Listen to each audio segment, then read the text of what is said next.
Sasa tumeanza dashboard, tumekuja kwenye form, tumekwenda kwenye ripoti, tumekuja kwenye rekodi, na sasa tunaenda kwenye mpangilio. Mipangilio hapa ndiko ambako vitu vingi vinafanyika. Utakumbuka wakati app inakuingiza kwenye matumizi, imekuambia baadhi ya vitu vya kuanza kuvifanya haraka ni kudili na bidhaa, lakini pia wateja, lakini pia wauzaji. Okay? Maeneo ninayagusa specifically ili iwe rahisi pia kwako kuweza kuanza nayo pindi tu utakapoanza kutumia application. Kwa hiyo hivi vitu vyote vinapatikana kwenye mpangilio, kwa maana ya kwamba bidhaa hapa nasema sajili bidhaa, bei na taarifa nyingine. Okay? Hapa ndiko ambako utakuwa unaandika taarifa za bidhaa. Kwa sasa hivi hatuna bidhaa bado, lakini kama unataka uongeze sasa, utabonyeza ongeza bidhaa hapa chini, ama unaweza pia ukabonyeza alama kujumlisha hapa juu, bado itafanya zoezi lile lile. Sawa? Okay. Lakini category za bidhaa kama utataka uziweke, category ni kama ambavyo tunafahamu, labda tukisema nafaka.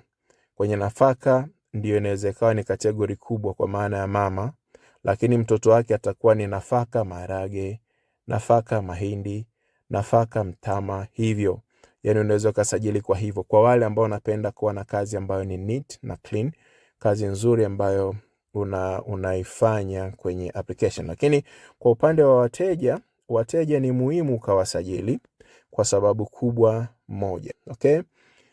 Unapofanya biashara hasa inayohusisha mikopo, inashauriwa sana uwafahamu wateja wako kwa majina. Kwa hiyo eneo la wateja linakusaidia wewe kufahamu taarifa za mteja ambaye anachukua bidhaa kwako, aidha kwa mkopo, lakini pia akichukua kwa kesho kaandika jina la kwake. Utakuja kuona mbele wakati tunafanya demonstration, utaelewa muhimu wa kuandika jina ama kumuuzia mteja kwa kumfahamu jina. Jambo moja zuri na la muhimu sana wakati unafanya usajili wa wateja, kwa mfano ama wauzaji ama bidhaa ukishasajili, umesajili taarifa zake. Kama kuna wateja ukishawasajili, umewasajili, unafanya kusajili mara moja, and then utakuwa unatumia hao mara kwa mara kwa kadiri unavyoendelea kutumia application. Lakini pia kuna kitu kingine muhimu,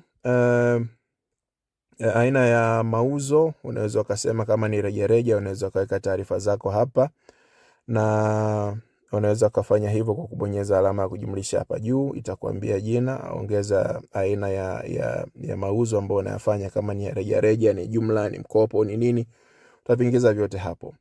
Kuna eneo jingine muhimu la profile za biashara. Profile ya biashara kwa maana ya kwamba unaingiza taarifa za biashara yako kwenye simu yako, ili wakati unatengeneza ripoti iweze kuwa na taarifa za biashara yako halisi. Kwa nini unafanya hivyo? Kumbuka, Mjasiriashara app ni application ambayo ni 100% offline, kwa maana ya data za user. Wakati unafanya usajili, unasajili jina lako na namba yako ya simu. Hiyo inaenda eneo tofauti, kwa maana kwenye system, na lengo ni kukusaidia wewe linapotokea swala lolote la kitekniko, au kuhakikisha kwamba trial yako umeipata kwa uhalisia, au wakati unafanya subscription, sasa unalipia labda kifurushi, umekwama mahali, labda umelipia alafu hakuna huduma, namna kuwasiliana, taarifa ambazo unazitumia wakati wa usajili ndizo tu zitakazokuwa zinaonekana kwenye system. Lakini nyingine zote zinazohusu biashara yako ni za kwako peke yako. Kwa hiyo hata ukiandika taarifa za kibiashara hapa, hazitaenda kokote zaidi ya kwenye simu yako. Kwa nini? Kwa sababu ni 100% offline, na data zote zinakuwa stored kwenye kifaa ambacho unakitumia.